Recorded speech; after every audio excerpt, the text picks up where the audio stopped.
Teenage soccer player Kouyate left home with little more than the hope of a better future in his backpack. The 18-year-old from the Ivory Coast dreams of making it big with a European football club. That's what keeps him going after leaving his African home and trekking through the Balkans for days and nights.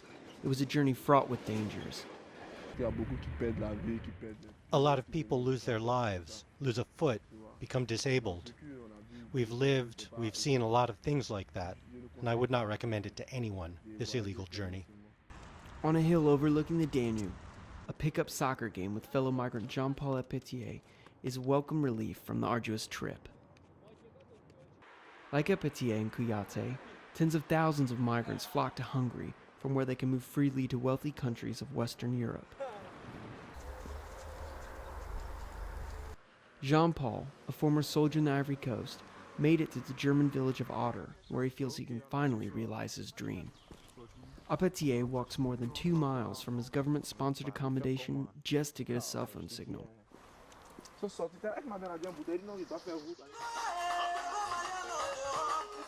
In his new home, he's studying hard to learn German. Wie geht es dir? Mir geht es danke gut. Danke super. The first hour in Germany, when police stopped me for asylum, I felt seriously happy, proud. It's the German territory. Here, it's Deutschland, a country where a man has rights and respect. After fighting knife-wielding thugs on the road and escaping smugglers holding him captive, APETEY is finally feeling a bit of respect from the local villagers in Otter.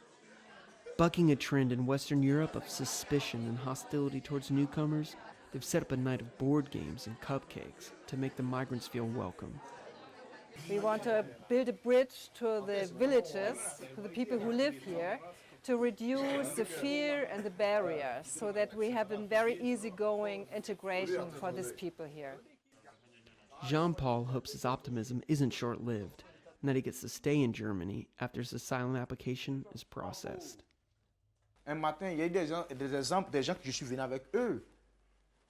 There were people who went on the same journey as me who got the card, and 3 months later they received a letter at their home saying they have to leave the territory. It's a different story for Kouyate, who ended up in the Parisian suburb of Cray.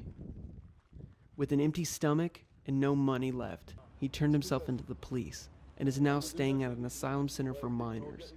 His footballing dreams put on hold indefinitely. If I had known that Europe was like this, I swear I would have never come. He feels he's been sold a lie. You're made to think there's gold out here, but nothing about Europe impresses me. I regret it. Yes, I regret it.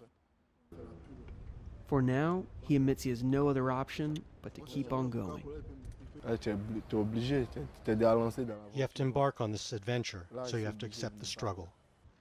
For the Associated Press, Dalton Bennett, Otter, Germany.